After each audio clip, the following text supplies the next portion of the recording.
Hello everyone, कैसे हैं आप लोग। आशा करता हूं आप हमारे चैनल से लगातार जुड़े हुए होंगे। आज इसी क्रम में आपके सामने जो है क्लास 12th के लिए चैप्टर जो है खाद्य उत्पादन और वृद्धि है ना। इस चैप्टर से एक टॉपिक को मैंने उठाया है, काफी कंफ्यूजिंग टॉपिक है लोग अक्सर गड़बड़ा जाते हैं है ना।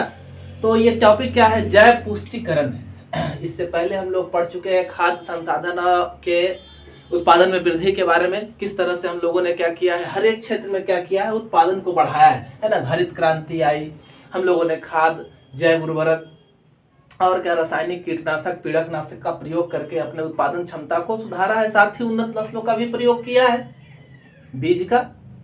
तो अब जो है हम लोगों ने, हमारे पास जो वेराइटी है खाद की, चावल हो, गेहूं हो, है ना, या फल सब्जी है, तो यहाँ पर करना क्या है, जैव पुष्टिकरण करना है। मतलब हमारे यहाँ जो वैरायटी मिल रही है उसके अंदर पोषक तत्व को या तो एक्स्ट्रा ऐड कर देना है, या फिर क्या करना है कि जितना मिल रहा है उससे उसकी मात्रा को क्या बढ़ा देना है। जैसे मान लीजिए कि प्रोटीन अधिक हमारा गेहूं है ना, तो गेहूं में जितना प्रोटीन मिल रहा है उस प्रोटीन की मात्रा को क्या कर दिया जाएगा, बढ़ा दिया जाएगा, है ना। यही विधि को जैव पुष्टिकरण कहते हैं। इसी क्रम में हम लोगों ने क्या किया है, देखिए और भी उदाहरण देता हूं। जैसे गोल्डन राइस है ना, तो गोल्डन राइस क्या है, जनरली राइस में क्या है कि कार्बोहाइड्रेट वगैरह पाया जाता है, सब सर्टेन अमाउंट में मिनरल्स पाए जाते हैं। लेकिन हम लोगों ने क्या किया है, ऐसा गोल्डन राइस क्या है, तो इसमें हम लोगों ने विटामिन ए को ऐड कर दिया। अब चावल में पहले से विटामिन ए तो था नहीं, है ना, बीटा कैरोटीन को हम लोगों ने यहाँ डाल दिया। तो ये हो गया आपका जैव पुष्टिकरण के अंदर आया हुआ क्रम हो गया।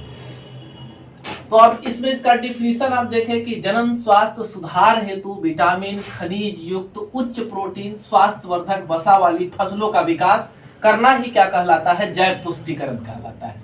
यानी कि हमारे पास जो फसल मिल रहा है उसमें या तो विटामिन को ऐड कर दे, या जो विटामिन मिल रहा था उसकी मात्रा को क्या कर दे, बढ़ा दे। खनिज युक्त में क्या है कि अगर जितना खनिज मिल रहा था उस खनिज की मात्रा को या तो बढ़ा दे, या नहीं मिल रहा था तो खनिज को क्या कर दे, उसमें जोड़ दे, है ना।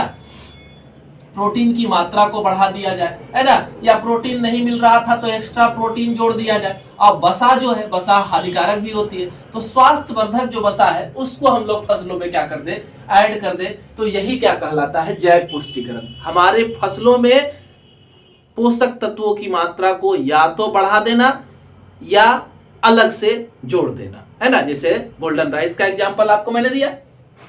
अब इसी क्रम में कुछ उदाहरण को आप देखें, जैसे मक्का का किस्म है ना। जैसे इसमें पहले लाइसिन और प्रोट्रिप्टोफेन वगैरह नहीं पाया जाता था, लेकिन कम मात्रा में। हम लोगों ने क्या कर दिया, इसकी मात्रा को बढ़ा करके शक्ति, रतन और प्रोटीना जैसे किस्मों का विकास किया मक्का के क्षेत्र में। अब देखिए आप गेहूं के क्षेत्र में क्या है, एटलस 66 है, इसमें प्रोटीन की मात्रा को क्या कर दिया गया, बढ़ा दिया गया। धान है, धान की किस्म में क्या किया, तो लोहा की आयरन जो मिलता है ना, उसको 5 गुना हम लोगों ने बढ़ा दिया। तो ये जैव पुष्टिकरण के अंतर्गत आ गया आपका हमारा इंडियन एग्रीकल्चर रिसर्च इंस्टीट्यूट, है ना, लखनऊ। तो इन्होंने क्या किया कि सब्जी के अंदर विटामिन की मात्रा को और बढ़ाने का काम किया। जैसे हमारा गाजर है, उसमें विटामिन ए बढ़ा दिया। पालक है, कद्दू है, इस समय विटामिन ए की मात्रा को हम लोगों ने क्या कर दिया, बढ़ा दिया। करेला है, सरसों है, टमाटर है, बथुआ है, इस समय विटामिन सी की मात्रा को हम लोगों ने बढ़ाने का काम किया। इसी तरह से आयरन और कैल्शियम युक्त पालक और बथुआ को हम लोगों ने बनाया, है ना। और प्रोटीन युक्त मटर, फ्रेंच बीन, ब्रॉड बीन, सेब का भी हम लोगों ने क्या किया, विकास। पहले से इसमें प्रोटीन था, लेकिन मात्रा को हम लोगों ने क्या कर दिया, बढ़ा दिया। तो मकसद क्या है, हम जानते हैं कि हमारी ज्यादा जनता जो है वो गरीबी रेखा के नीचे जी रही है। तो वो कम पदार्थ का भी अगर भोजन का रूप में उपयोग करते हैं तो उन्हें सारे पोषक तत्व की क्या हो जाएगी, प्राप्ति हो जाएगी। इस तरह से हम लोगों ने चैनल के बारे में जाना। अब आगे अगले वीडियो में हम लोग पढ़ेंगे।